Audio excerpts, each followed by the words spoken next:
ராமாயணத்துல நம்ம ராமர், சீதை, லக்ஷ்மணன், ராவணன் இவங்கள பத்தி தான் அதிகமா பார்த்திருக்கோம். ராவணனுடைய மனைவி மண்டோதரி அவங்கள பத்தி நாம அதிகமா பார்த்திருக்க மாட்டோம். வால்மீகி ராமாயணத்துல யுத்த காண்டத்துல மண்டோதரியோட அழிவு சொல்லப்பட்டிருக்கு.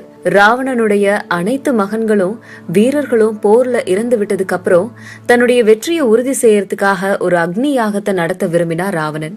இது தெரிஞ்ச ராமர் உடனே ஹனுமனையும் வானர இளவரசனான அங்கதனையும் வானர வீரர்களோட படைகளை அனுப்பி அந்த யாகத்தை கலைக்க ஆணையிட்டாரு.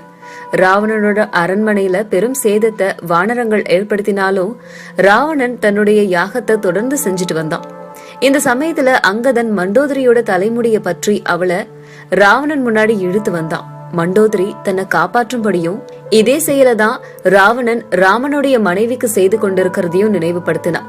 இதனால கோபம் அடைந்த ராவணன் தன்னுடைய யாகத்தை நிறுத்திட்டு அங்கதனுடைய சண்டையிடுறதுக்காக தன்னோட வாளால பாய்ந்தான். பலம் பொருந்திய ராவணனை யார் எதிர்க்க முடியும்? வந்த காரியத்தை முடிச்சிட்டு திருப்தியோட மண்டோதரிய விட்டுட்டு அங்கதன் தப்பி சென்றுட்டான். மண்டோதரி திரும்பவும் சீதைய ராமன் கிட்ட சேர்ப்பிக்கும்படி கேட்டான்.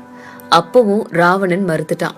மண்டோதரி கணவனுடைய நன்மைக்காக இழக்கக்கூடாதவற்றையெல்லாம் இழந்தான். சீதையை தேடி வந்த ஹனுமன் கையால தன்னோட ஆசை மகன் அக்ஷயகுமாரன் இறந்த போது கூட ராவணன் மேல அவள் கோபம் கொள்ளல.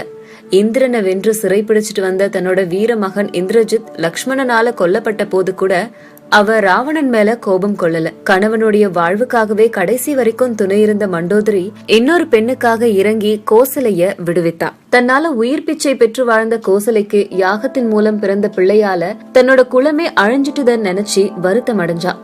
ராவணனுக்கு எப்போதும் நல்வழிகளையே போதித்து வந்த மண்டோதரி சீதா தேவியை சிறைப்பிடித்து வந்தது தவறு அப்படின்னும், சீதா தேவிய கவர்ந்து வந்தது அறத்துக்கு புறம்பானது அப்படின்னும், சீதா தேவிய விட்டுவிடணும் அப்படின்னு ராவணனுக்கு பலமுறை அறிவுறுத்தினான். அப்படிப்பட்ட மண்டோதரி ராவணனுடைய இறப்ப பார்த்து ராமன் மேலேயோ இல்ல லக்ஷ்மண் மேலேயோ ராவணனோட இறப்புக்கு காரணமானவங்க மேலேயோ கோபம் கொள்ளாம தன்னோட கணவன் மார்புல சாய்ந்து கணவனும் தன்னை விட்டு போனதை நினைச்சு கதறி அழுதா.